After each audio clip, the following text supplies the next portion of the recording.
Reading the Beis HaLevi on Bitachon 18, success is not dependent upon the means used to succeed. And likewise, with regard to all situations that arise for him, he should trust that Hashem will take care of his needs.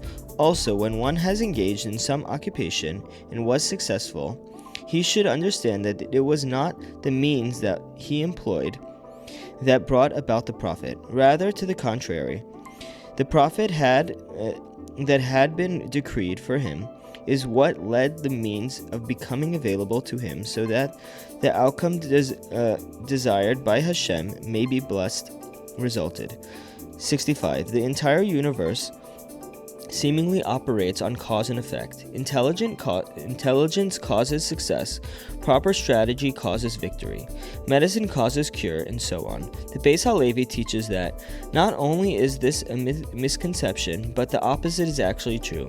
It is in effect that which brings about the cause. Imagine a person who received a license that enabled him to work and make a good living. He should not view his license as the cause and his financial success as the effect.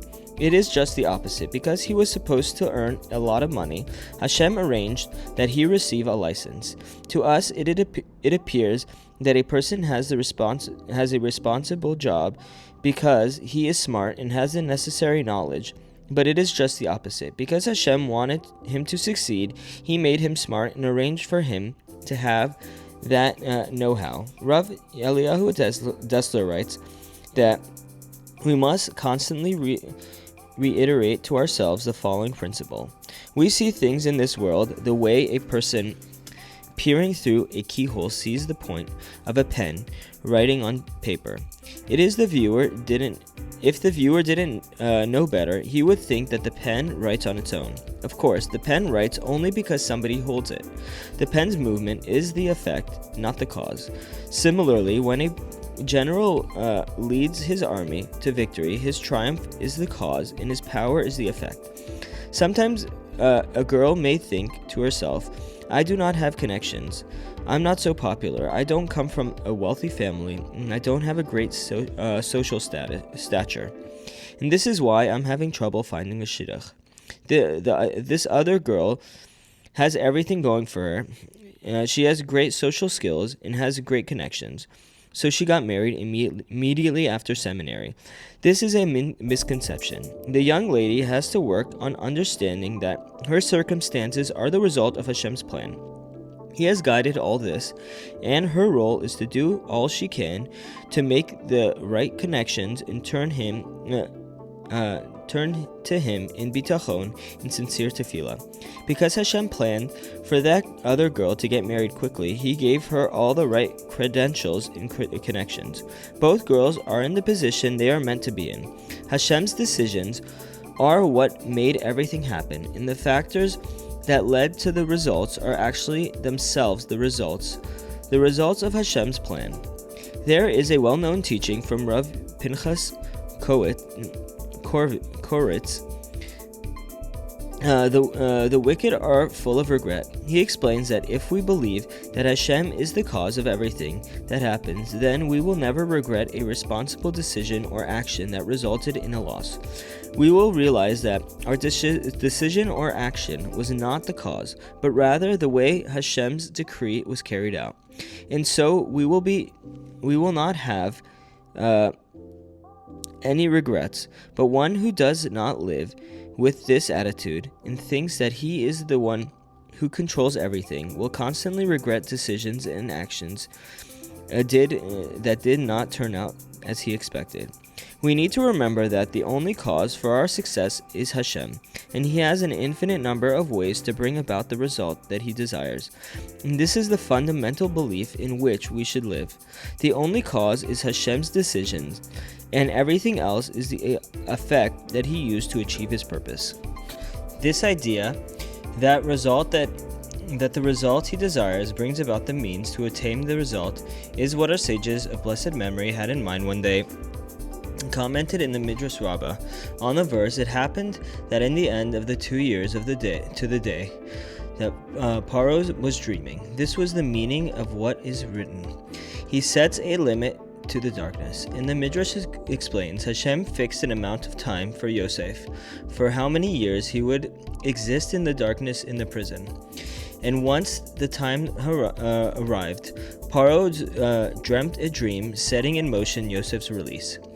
And with this, our sages wished to refute the misconception that one should not try say that Paro's dream and his subsequent need for an interpreter brought about Yosef's release from prison. Rather, the fact that the time of Yosef's release from prison had arrived, and it was the cause for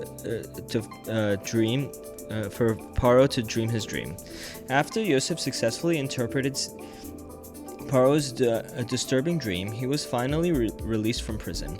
Seemingly, the former caused the latter. However, the Midrash teaches us that the contrary is true. It was only because the time for Yosef's freedom had arrived that Hashem had Paro experience his troubling dreams. Thus, it was the necessity of Yosef's release that actually caused Paro to dream. Similarly, we should not say that the fine woolen tunic that our patriarch Yaakov made for Yosef, in excess of what he made of Yosef's brothers, for the decree of the Egyptian exile preceded the incident of Yosef's tunic. Having been foretold to Avram Avinu at the covenant between the parts. Thus, it is not that the tunic caused the exile, rather the decree of exile led to the tunic being the means of bringing about the Egyptian exile. And if Yaakov had not made Yosef the fine woolen tunic, the decree would not have been fulfilled would be fulfilled through some other cause that Hashem could bring about. As another example, the Beis HaLevi mentions the story of the Konos Pasamim, the special garment that Yaakov made for Yosef, thereby arousing the brothers' jealousy, leading them to eventually sell him as a slave. We should not think, he notes, that Yosef ended up being taken to Egypt because Yaakov showed favoritism. Rather, Hashem had already decreed that the Jewish people should be enslaved in Egypt, and he arranged for it to happen by way of the tensions between Yosef and his brothers. Had Yaakov not made the garment, the family would have ended up in Egypt some other way. On this basis, Rav Yaakov Kamenetsky explains the opening verse of Parshas Chayei Sarah, which tells us that Sarah Imenu lived for 127 years, then concludes that these are Sarah's years. This phrase would seem to be superfluous, for if Sarah lived 127 years, doesn't that already tell us that these are Sarah's years? Rav Yaakov answers based on the Midrash that tells us that Sarah's soul left her upon her learning about Akedas Yitzchak, where Avram nearly slaughtered their only son. Since this might lead one to think that had it not been for the Akedah, she would have lived a longer life. The Torah therefore emphasizes these are Sarah's years. It was decreed that Sarah would live 127 years. News of the Akedah was merely the tool that Hashem used to bring about her death at that age. And also, it is with everything that appears to be the result of the certain causes. That result, which is desired by Hashem, may be blessed and causes a means to be made available to the person through which he will achieve the result that Hashem had in mind for him. People intrinsically point to all kinds of factors as the causes that made things happen. From the perspective of Emunah, however, once one did proper and responsible hishtadlus, all the causes are nothing more than the means by which Hashem carried out his will. And so, as hard as we must try to make the right decisions going forward, if, when we look back and we see that we acted properly, we must understand that everything transpired purely as a result of Hashem's decree. This does not mean that we are not held responsible for our decisions and actions. It goes without saying that we are guaranteed the free will to decide what to do, and we are responsible for the decisions we make. As our sages teach, Yaakov should not have given Yosef preferential treatment, and we are supposed to learn from this tragic sequence of the events not to favor one child over the others. But at the time, Yaakov clearly did not believe that his actions would cause jealousy. The Beis HaLevi is telling us that whatever appears to the result from proper and reasonable hishtadlus would have happened anyway, even if we had acted differently, because everything that happens was decreed by Hashem, who has an infinite number of ways of bringing the outcome he decreed. As noted in the above and elsewhere, failing to do proper hishtadlus, which includes making irresponsible decisions, failing to learn from one's mistakes, or acting as one should, or not acting as one should, is itself a fault that Hashem could hold against a person to make him fail. The effect is the cause. The Brisker Rav remarked that if a person did not realize that he has a hole in his pocket and as a result money fell out, he should not think that he realized and sewed the pocket. This would not have happened. The thought betrays the denial of Hashem's hashgacha.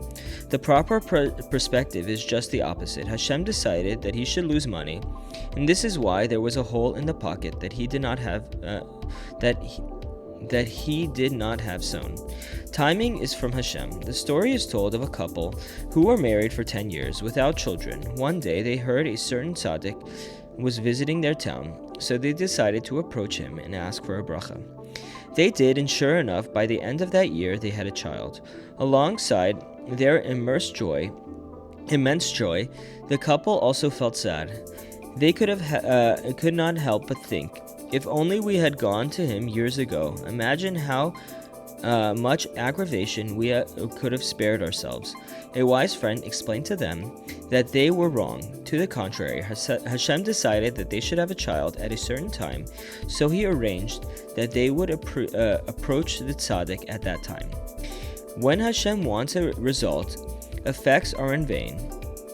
An example of this distinction is a tragic story that happened to a family of Rav Michael Feinstein, the son-in-law of the Brisker Rav, and a prominent Rosh Yeshiva in Bnei Brak.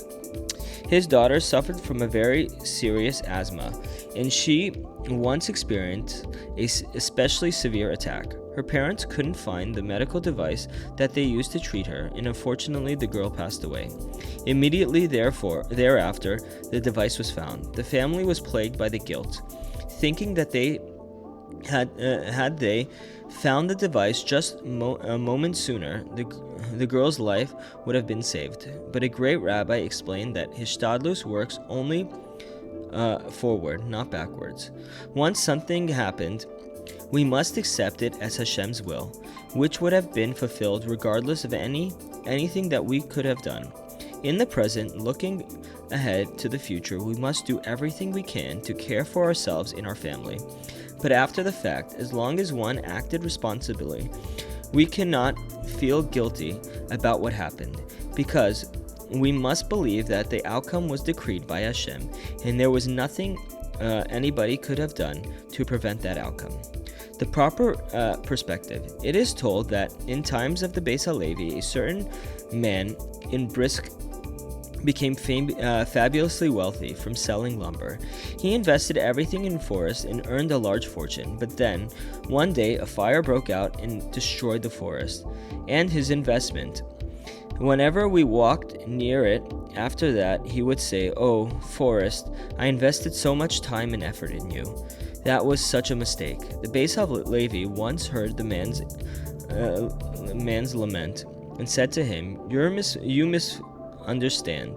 It's not because you invested in the forest that you lost your fortune. Hashem decided your fortune should be lost, so he arranged that it should happen in this way."